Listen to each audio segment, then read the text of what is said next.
नमस्कार। आपका स्वागत है आपके अपने यूट्यूब चैनल एक्सक्लूसिव ज्ञान में। आज हम लोग पढ़ेंगे संधि के बारे में। संधि आप 7 क्लास से लेकर आगे 8, 9, 10 या फिर किसी भी कॉम्पिटिटिव एग्ज़ाम्स को देखा जाए तो संधि से बहुत सारे क्वेश्चंस पूछे जाते हैं। और आगे होने वाले एग्ज़ाम्स जैसे कि स्कूल लेवल का हो या फिर किसी कॉम्पिटिटिव एग्ज़ाम्स का हो, उन सभी में यह टॉपिक आपका बहुत ही मददगार साबित होने वाला है। तो चलिए स्टार्ट करते हैं। आज का मेरा टॉपिक है संधि। शुरू से इसके बारे में पढ़ते हैं और जानते हैं इसके बारे में। संधि संधि होता क्या है? संधि मतलब जोड़ना या फिर योग करना।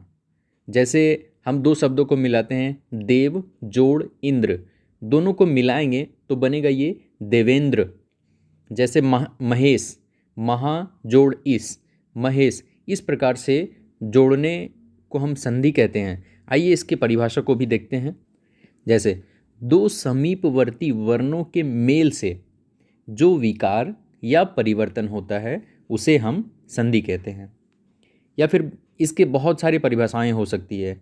दूसरा, जब एक शब्द दूसरे शब्द के साथ मिलता है तो प्रथम शब्द के अंतिम वर्ण का द्वितीय शब्द के प्रथम वर्ण के साथ मेल होता है, इसी मिलने की प्रक्रिया को हम संधि कहते हैं।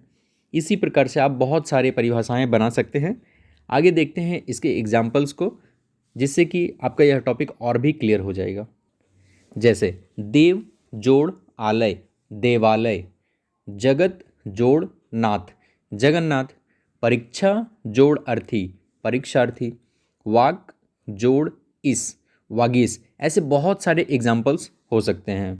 हम लोगों ने संधि के बारे में जानता, अब जानते हैं संधि विच्छेद के बारे में। संधि विच्छेद कहते किन को हैं? संधि विच्छेद मतलब आपका साफ साफ पता चल रहा है कि संधि मतलब जुड़ना होता है और विच्छेद मतलब अलग करना। इसकी परिभाषा को देखते हैं। संधि के नियमों द्वारा मिले वर्णों को फिर से अलग करके उसकी मूल अवस्था में लाना संधि विच्छेद कहलाता है। जैसा कि देवेंद्र, दोनों को अलग करेंगे, देव जोड़ इंद्र, देवेंद्र। महेश, महा जोड़ इस, तो दोनों को अलग कर दिए, ये होता है संधि विच्छेद। आगे देखते हैं हम लोग संधि के कितने भेद होते हैं और इन सारे भेद को हम आगे डिटेल से जानेंगे। एक एक करके सभी भेद के बारे में पढ़ेंगे। संधि के भेद हैं, पहला स्वर संधि, व्यंजन संधि, विसर्ग संधि। ये तीन भेद होते हैं संधि के।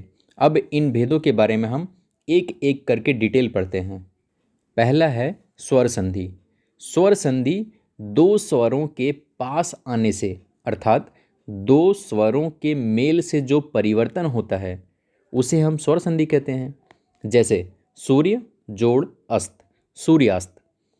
महा जोड़ आत्मा, महात्मा। अब देखेंगे संधि के हम लोगों ने 3 भेद पढ़े। अब उस तीनों भेद के स्वर संधि के 5 भेद होते हैं। उस पांचों भेद के बारे में जानेंगे। पहला है दीर्घ संधि, दूसरा है गुण संधि, तीसरा है वृद्धि संधि, चौथा है यण संधि, पांचवा है अयादि संधि।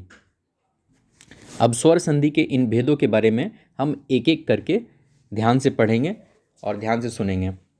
ह्रस्व या दीर्घ अ, ई, उ के पश्चात क्रमशः ह्रस्व या दीर्घ अ, ई, उ स्वर आए तो दोनों को मिलाकर दीर्घ आ, ई, उ हो जाते हैं। जैसे कि मत जोड़ अनुसार, दोनों मिलाएंगे तो मतानुसार हो जाएगा। स्व जोड़ अर्थी, स्वार्थी। आशा करता हूँ आप लोगों को समझ में आता होगा। दूसरा है गुण संधि, यह भी स्वर संधि का भेद है।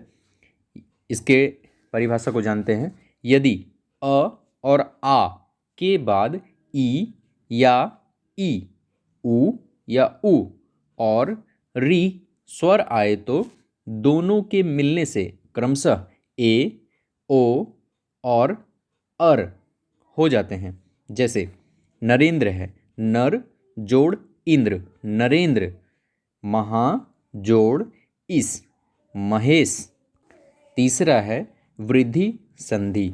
इसमें देखेंगे अ अथवा आ के बाद ए या ए आए तो दोनों के मेल से ए हो जाता है तथा अ और आ के पश्चात ओ या औ आए तो दोनों के मेल से औ हो जाता है। इसके भी उदाहरण को देखेंगे, जैसे एक जोड़ एक, इसको मिलाएंगे तो होगा एक एक। सदा जोड़ एव, सदैव। इसी तरह के और भी एग्जाम्पल्स हम लोग देखेंगे।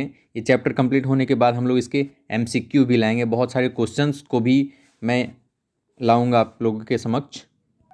चौथा देखते हैं यण संधि, ये भी स्वर संधि का भेद है। इसकी परिभाषा देखते हैं। यदि ई, उ और री के बाद भिन्न स्वर आए तो ई और ई का य, उ और उ का व तथा री का र हो जाता है। जैसे ऊपरी जोड़ उक्त, उपर्युक्त। इति जोड़ आदि, इत्यादि। अब पांचवा देखते हैं अयादि संधि। यदि ए, आय, ओ, आओ स्वरों का मेल दूसरे स्वरों से हो तो ए का अय, ए का आय, ओ का आओ के रूप में परिवर्तन हो जाता है। जैसे नय जोड़ अन, नयन। नय जोड़ अक, नायक। ये स्वर संधि के पांचों भेद हो गए। अब हम लोग जानते हैं संधि के दूसरे भेद के बारे में, व्यंजन संधि के बारे में। इसकी परिभाषा देखते हैं।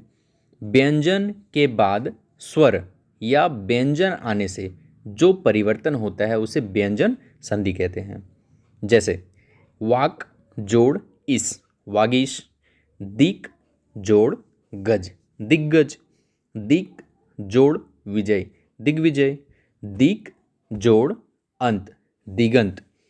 आप लोग इन सारे पूरे संधि के चैप्टर को एक कॉपी में भी नोट करते जाएंगे और इसको पढ़ेंगे, बार बार समझेंगे तो ज़्यादा क्लियर हो पाएगा। अब देखते हैं संधि के तीसरे भेद को, जो है विसर्ग संधि। विसर्ग के बाद स्वर या व्यंजन आने में जो विकार होता है उसे विसर्ग संधि कहते हैं। जैसे निह जोड़ आहार, निराहार। दुह जोड़ आशा, दुराशा। तपह जोड़ भूमि, तपोभूमि। यहाँ देखेंगे तपह जो विसर्ग की मात्रा है वो आगे चल के ओ की मात्रा में कन्वर्ट हो जा रहा है, बदल जा रहा है।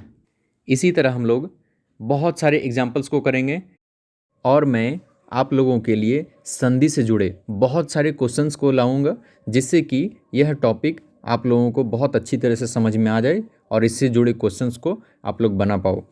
फ्रेंड्स, अगर यह वीडियो आपको अच्छा लगा हो तो please like, share and subscribe करें। धन्यवाद।